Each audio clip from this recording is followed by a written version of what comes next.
टिममा 1 नम्बर व्यक्तिको बारेमा हामी फाइनल गरिसकेका छौँ। अध्यक्ष केपी ओली हुनुहुन्छ। यो चाहिँ ठहरै हो, साथीहरूले लेखेर राख्नुभयो भने हुन्छ, छाप्नुभयो भने चाहिँ बजाए नै हुन्छ। 29 गते महाधिवेशन सम्पन्न भइसकेपछि नेकपा एमालेको अध्यक्ष को हुन्छ भन्दाखेरि केपी शर्मा ओली। त्यसमा हाजिरा फेलै छैन, पुरै नम्बर आउँछ। त्योभन्दा मुनिमा चाहिँ टिम कसरी बन्छ भन्ने कुरा त्यो चाहिँ डिस्कसनको विषय हुन्छ। चिया खाने पसलमा गयो भने कुन चिया ल्यायो भन्दाखेरि जुन भयो नि हुन्छ भने एमाले हुन्छ भन्ने जस्ता समेत हामीले आरोप भोगेका थियौँ। यी सबै कुराहरू केपी ओली नवौँ महाधिवेशनमा चाहिँ अध्यक्ष चुनिनु भएपछि क्लिन भयो र हामीले मार्गदर्शक सिद्धान्तहरूमा जबजलाई र चाहिँ एजेन्डामा स्थिर र स्थापित ढङ्गले अगाडि जाने गरी हाम्रो पार्टीले अगाडि बढायो। मिडियाका साथीहरू, सबभन्दा पहिला त म अब प्रेस चौतारी नेपाललाई धन्यवाद दिन चाहन्छु। यहाँले मलाई यहाँ डाक्नुभयो आज र आफ्नो धारणा राख्नुलाई र मौका जुटाइदिनुभयो। त्यो धेरै साथीहरू आउनु भएको छ। धेरै साथीहरूसित एकचोटि भेट्न पनि मौखिक कुर्नुपर्छ, यो मौका मिलाइदिनु भएको धन्यवाद छ। दोस्रो विषय, म विषयमा प्रवेश गर्न अगाडि यहाँहरूले हिजो अस्ति विभिन्न समयमा हाम्रा पार्टीका विभिन्न नेताहरूले राख्नुभएको विचार सुन्नुभएको छ। नेताहरूले राख्नुभएका धेरै विचारहरूमा मैले दोहोऱ्याउन आवश्यक ठान्दिनँ, किनभने हामी एमालेहरू एउटा भाषा प्रयोग गर्ने गर्छौँ, नीतिमा दृढता र नेतृत्वमा एकता भन्ने भाषा प्रयोग गर्छौँ। त्यस कारणले गर्दाखेरि एउटै नीतिबाट परिचालित भएका एमालेका नेतृत्व पुञ्जमा रहेका मान्छेहरूमा फरक फरक कुरा हुँदै हुँदैन, त्यही हिसाबले जान्छौँ है। बोल्ने शैली फरक होला, भाषा फरक होला, त्यति मात्रै हो। त्यस कारणले गर्दाखेरि कतिपय कुराहरूमा मैले यहाँहरू सोध्नुभएको प्रश्नहरूको यदि जवाफ नै छुट्याएँ भने पनि त्यो पूरक उत्तरको रूपमा त्यहीँबाट नै आइसक्यो, यहाँहरू पाउनुहुनेछ भन्ने मलाई लाग्छ।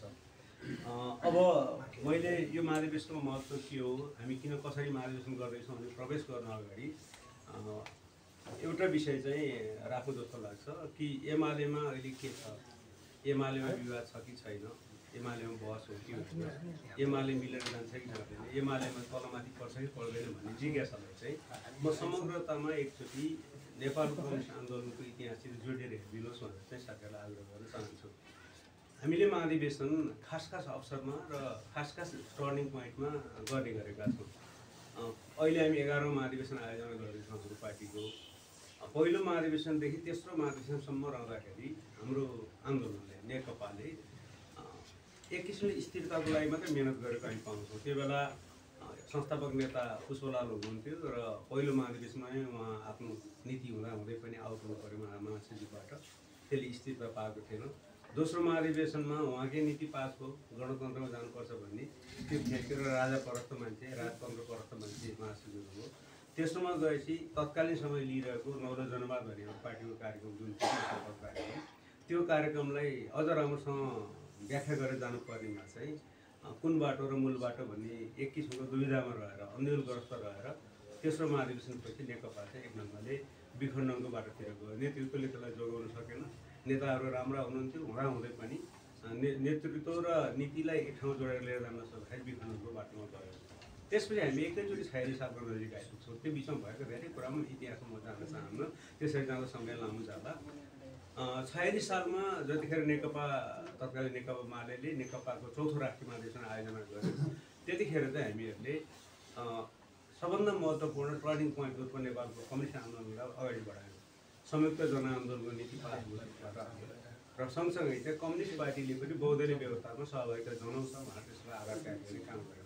त्यसको छोटो समयमा 1 वर्ष नपुग्दै नेपालमा बहुदलीय व्यवस्था आयो, निरङ्कुश राजतन्त्रसम्म जाने राजतन्त्र भयो र हामी अन्तरिम संविधान मार्फत नयाँ संविधान ल्याउने र चाहिँ नयाँ संविधान मार्फत चाहिँ नयाँ चुनावमा जाने स्थिति पुग्यौँ र कम्युनिस्ट पार्टी एक ढङ्गले बलशाली पार्टीको रूपमा नेपालको बलशाली पार्टीको रूपमा देखियो।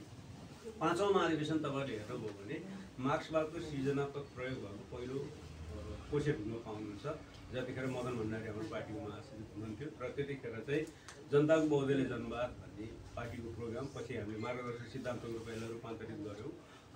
जब चाहिँ पारित गर्नु अगाडि चाहिँ पहिलोचोटि होला कुनै पनि देशमा त्यो भएको हामी कमै पाउँछौँ, नेपालमा चाहिँ कम्युनिस्ट पार्टीको डकुमेन्टमाथि गैर कम्युनिस्टहरूले पनि सार्वजनिक बहस गरे। हामीले लोकतन्त्र के हो, कसरी कम्युनिस्ट आन्दोलन अगाडि जान्छ, कुन तरिकाले सङ्कटलाई झेल्न सकिन्छ र हामी अब कसरी जान चाहेका हौँ भन्ने कुरो दुविधा नराखिकन हाम्रो 5औँ महाधिवेशन छलफल गरायौँ र जब पारित गऱ्यौँ। यो चाहिँ हाम्रो मार्क्सवादको सृजनात्मक प्रयोग गर्ने प्रयत्न स्वरूप त्यो भएको थियो। 6औँ महाधिवेशनमा जाँदाखेरि हामीसित सत्ताको अनुभव पनि भइसकेको थियो। तपाईँहरू मात्रै धेरै साथीहरूले सुन्नुभयो होला, हाम्रो पार्टीबाट कहिले कहिले डकुमेन्ट के भन्ने गर्छौँ हामी भन्दाखेरि क्रान्तिपूर्वको सरकार र क्रान्ति पछिको सरकार भनेर भन्ने गर्छौँ। हामीले चाहेको परम्परागत क्रान्ति त नेपालमा भएको थिएन। नहुँदाखेरि पनि हामी सरकारमा गइसकेका थियौँ। 51 सालमा पहिलो निर्वाचित कम्युनिस्ट प्रधानमन्त्रीको रूपमा मनमोहन अधिकारी प्रधानमन्त्री भइसक्नु भएको थियो। सरकारको अनुभव सम्हालेको अनुभवको आधारमा, व्यवहारको आधारमा, अनुभवको आधारमा हामीले 6औं महाधिवेशनमा कार्यनीतिको बहस गऱ्यौँ। कार्यनीतिमा विभाग भयो, त्यसमा बहस गऱ्यौँ र एक ढङ्गले हाम्रो महाधिवेशन सम्पन्न भयो। 7औं महाधिवेशनमा आइपुग्दाखेरि नेतृत्व एकदम आन्दोलनग्रस्त रह्यो र किङ कर्तव्य विमूढ अवस्थामा रह्यो। यहाँहरूले हाम्रो इतिहास हेर्नु भने 7औं राष्ट्रिय महाधिवेशनमा चाहिँ कुनै पनि डकुमेन्ट हाम्रो पार्टीले पारित गरेन र त्यो हिसाबले गएको थियो। र तर 7औं राष्ट्रिय महाधिवेशनको महत्त्वपूर्ण कुरा चाहिँ के थियो भन्दाखेरि 7औं राष्ट्रिय महाधिवेशनमा चाहिँ पार्टीको आन्तरिक जीवनलाई लोकतान्त्रिकरण गर्ने सम्बन्धी अवधारणा चाहिँ रेकर्डमा राखिएको थियो। 8औँमा आउँदा हामीले त्यसलाई प्रयोग गऱ्यौँ र जब हामीले मार्गदर्शक सिद्धान्त बनायौँ। 9औँमा आउँदाखेरि एजेन्डाको आधारमा हामीले नयाँ नेतृत्व छान्यौँ, गतिशील नेता छान्यौँ। कमरेड केपी ओलीलाई हाम्रो नेता बनायौँ। केपी ओली नेता भइसकेपछि एमालेमाथि लागेको जम्मै आरोपहरू क्लिन भएको यहाँहरूलाई पनि थाहा छ। कुनै समय एमाले दुविधामा रहन्छ, यताउति उताउति एकदम चाहिँ केही फरकै पाइँदैन। चिया खाने पसलमा गयो भने कुन चिया ल्यायो भन्दाखेरि जुन भयो नि हुन्छ भने एमाले हुन्छ भन्ने जस्ता समेत हामीले आरोप भोगेका थियौँ। यी सबै कुराहरू केपी ओली 9औं महाधिवेशनमा चाहिँ अध्यक्ष चुनिनु भएपछि क्लिन भयो र हामीले मार्गदर्शक सिद्धान्त रूपमा जब चलाइ र चाहिँ एजेन्डामा स्थिर र स्थापित ढङ्गले अगाडि जाने गरी हाम्रो पार्टीलाई अगाडि बढायौँ, जसको परिणाम तपाईँले देख्नुहुन्छ। हामी लगातार सरकारको नेतृत्व गर्ने तहमा पनि पुग्यौँ र त्यसले एउटा हाइटमा हामीलाई पुर्यायो। त्यति हुँदाहुँदै पनि क्षति भए। 10औं महाधिवेशन आउँदाखेरि हामी सङ्कटको कम्युनिस्ट आन्दोलन फेरि विभाजनको सङ्कटलाई हामीले झेल्यौँ। तर त्यतिखेर पनि हामीले एउटा नयाँ विषय के अगाडि लिएर आयौँ भने समृद्ध नेपाल सुखी नेपालीको जुन अवधारणा अघि सारेको थियो त्यसको आधारमा अब फगत हामीले राजनीतिक एजेन्डाको मात्रै बहस गर्ने होइन र त्यसमा चाहिँ विकास र निर्माणको, जनतालाई सुखी बनाउने, समृद्धि र सुखपनको चाहिँ व्याख्या गर्दा अगाडि जानुपर्छ भन्ने हामीले नीति लिएर आयौँ। तपाईँहरूले 74 सालदेखि 78 सालको अन्तिम समयसम्म 41 महिना भन्छु म सामान्यतया। 74 को फागुन 3 गतेदेखि हट्ने बेलासम्म 41 महिना केपी शर्मा ओलीको नेतृत्व सरकार बन्यो। त्यो बेलामा गरेका कामहरूको हिसाब हेर्नु भने, फेरिस्त हेर्नुभयो भने नेपालमा अहिले आइरहेको परिणामहरू त्यसकै जबमा आएका छन्। जहाँ हामी फराकिला बाटा देख्छौँ त्यसको सुरुवात त्यही बेला भएको छ। अग्ला अग्ला टावरहरू बनेको तपाईँहरूले देख्नु त्यही बेला सुरु भएको छ। त्यो बेला भुइँचालोले तहस नहस भएको 9 लाख जति घरहरू चाहिँ त्यही 4 वर्षको अवधिमा सम्पन्न भएको हामीले पाउँछौँ। त्यो हिसाबले 9औं महाधिवेशन हाम्रो लागि, 10औं महाधिवेशन हाम्रो लागि एमालेको पुनर्जीवनको एउटा चाहिँ रिभाइभल भन्ने अङ्ग्रेजी शब्द प्रयोग गरेर रुचाउँछु म। पुनरावृत्तिको लागि चाहिँ एउटा नयाँ एउटा कोसिस हुनु थियो। त्यो ठाउँमा पुग्नलाई पनि हामीले 3 चोटि आफूलाई चाहिँ मेहनत गरेका थियौँ। यहाँको थाहा छ हामीले गोदावरीमा चाहिँ पहिलो विधान महाधिवेशन गर्दाखेरि झन्डै 6000 मान्छेको बिचमा गऱ्यौँ। त्यति धेरै डेलिगेटहरू त्यतिखेर जम्मा हुनुभएको थियो। त्यसपछि चितवनमा चाहिँ जनसागरै उतारेर मान्छे आउँदाखेरि कार्यकर्ता रहेछन्, जनता थिएन भन्ने थियो। चितवनमै मान्छेको जनसागर ओह्राल दिइसकेपछि जनता पनि एमालेसित रहेछन् भन्ने नै पुष्टि गरेर हामी अगाडि बढेका थियौँ।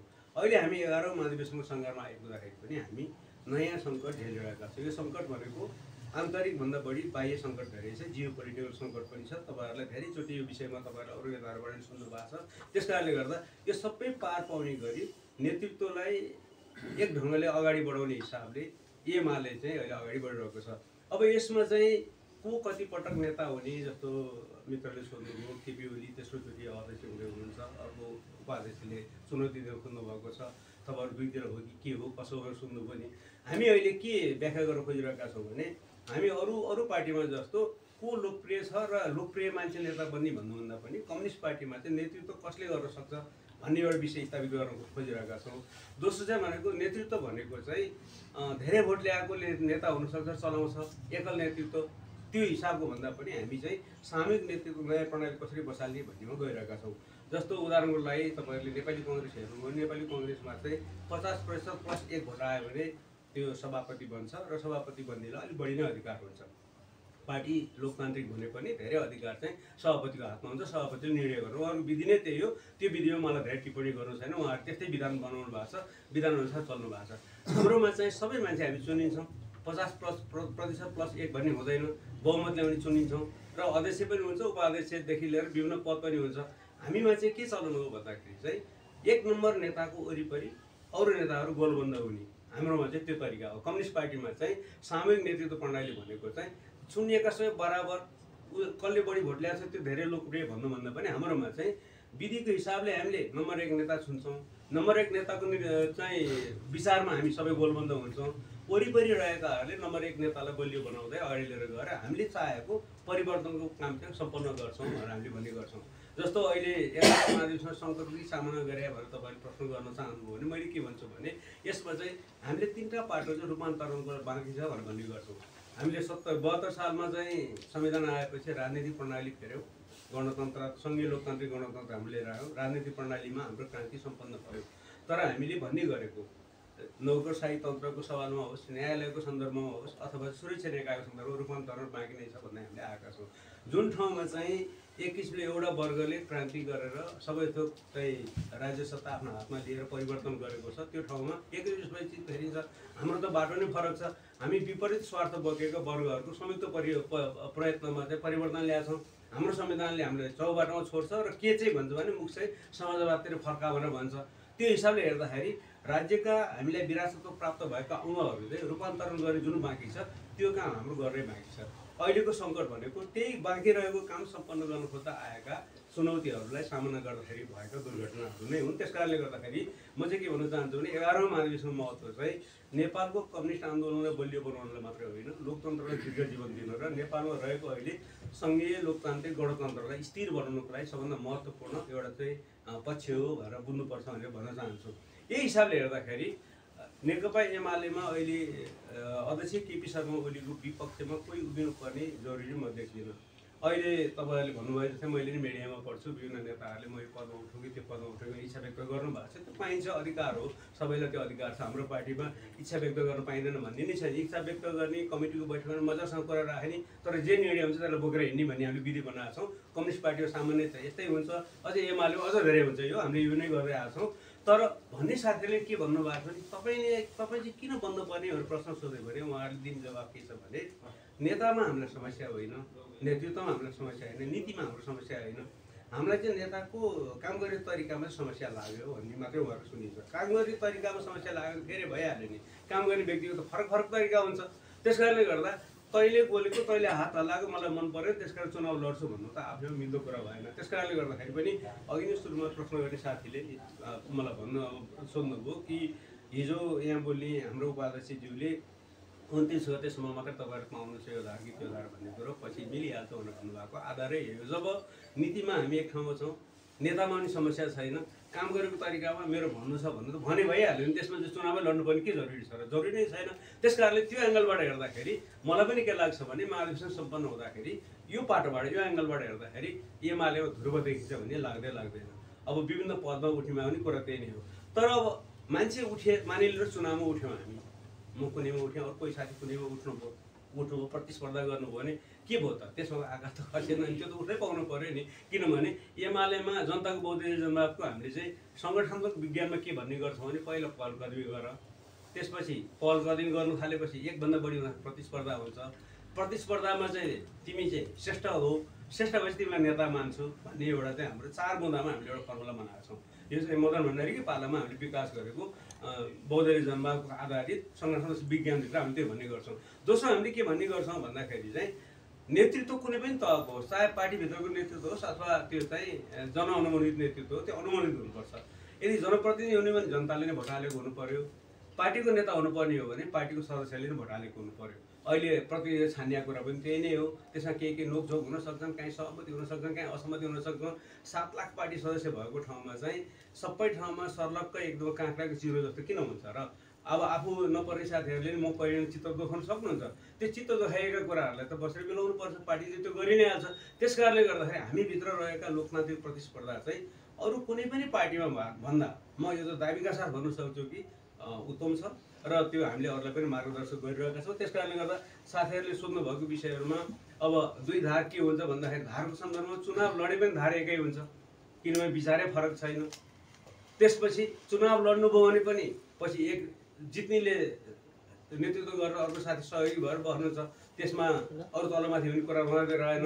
त्यसपछि ठाउँ ठाउँमा अहिले चुनेको प्रतिनिधिमा यता पक्षपात गरिएको छ कि भन्ने कुरो चाहिँ त्यो हल्ला मात्रै हो, त्यो भन्ने कुरा मात्रै हो। त्यसमा चाहिँ कतै कसैको चित्त दुखेको रहेछ भने हाम्रो सङ्गठन विभागले त्यसलाई दुरुस्त बनाइहाल्छ। यति विषयहरू यहाँहरूले सोध्नुभएको विषय भए। जहाँसम्म मेरै प्रश्न त के गर्छ भन्ने सन्दर्भमा मैले अहिले जवाफ दिएँ जस्तो लाग्छ कि कम्युनिस्ट पार्टीमा म चाहिँ यो हुन्छु, म यति सुरवीर छु भन्ने चाहिँ अलिक चलन हुँदैन। कहिलेकाहीँ हामी कहाँ चलन छ, अरू पार्टीले भन्ने गरेका कारणले गर्दा एकदम नेतृत्व म उम्मेदवारी घोषणा गर्छु, त्यो घोषणा गर्छु भन्दाखेरि अलिक बढी नै चर्चामा आइन्छ जस्तो लाग्छ। मलाई चाहिँ के लाग्छ भने कम्युनिस्ट पार्टीमा नेतृत्व बनाउनु भनेको टिम मेकिङको कुरो हो। टिममा एक नम्बर व्यक्तिको बारेमा हामी फाइनल गरिसकेका छौँ। अध्यक्ष केपी ओली हुनुहुन्छ। यो चाहिँ ठहरै हो, साथीहरूले लेखेर राख्नु भएन हुन्छ, छाप्नु भएन हुन्छ, बजाए नै हुन्छ। 29 गते महाधिवेशन सम्पन्न भइसकेपछि नेकपा एमालेको अध्यक्ष को हुन्छ भन्दाखेरि केपी शर्मा ओली। त्यसमा हाजिर फेलै छैन, पुरै नम्बर आउँछ। त्योभन्दा मुनिमा चाहिँ टिम कसरी बन्छ भन्ने कुरा त्यो चाहिँ डिस्कसनको विषय हुन्छ। त्यो डिस्कसनमा कुनै समयमा आफू अहिले बसेको पदभन्दा बाहिर बसेर सहयोग गर्नुपर्ने हुनसक्छ। कहिलेकाहीँ योभन्दा माथिल्लो पदमा बसेर काम गर्न योग्य ठान्नुभयो साथीहरूले भने त्यसमा पनि बस्न सकिन्छ। नेताहरू त योग्य छ, यसमा उठ भन्दाखेरि कार्यकर्ताले मन पराउनु भएन भने भोटाले हराइदिन सक्नुहुन्छ। म आफ्नै उदाहरण दिन्छु नि, मैले आफूले योग्य नै ठान्थेँ। 9 मार्चमा म सचिवमा उठेको हो नि त। साथीहरूले भोट त दिनु भने हारियो त के चाहिँ त्यो दुखाउने? आफ्नो पार्टीका कार्यकर्ताले तँलाई यसमा अयोग्य छैनस् भनेर त चित्त बुझाउनु पर्यो नि, चित्त दुखाएर हुन्छ र? अर्कोचोटि मलाई निर्विरोधमा उपमहासचिव बनाइदिनु भयो, धन्यवाद भने यो यस्तै नै हो। त्यस कारणले गर्दाखेरि जसरी नेतृत्व मेकिङ हुन्छ त्यसमा हामीले आफूलाई सन्तुष्ट बनाउनुपर्छ र आफ्नो उद्देश्य भनेको समाज फेर्ने उद्देश्य, जनतालाई सेवा गर्ने र मुलुकलाई माया गर्ने उद्देश्यमा चाहिँ तलमाथि गर्नु हुँदैन। यति नै हो भन्ने जस्तो लाग्छ मलाई।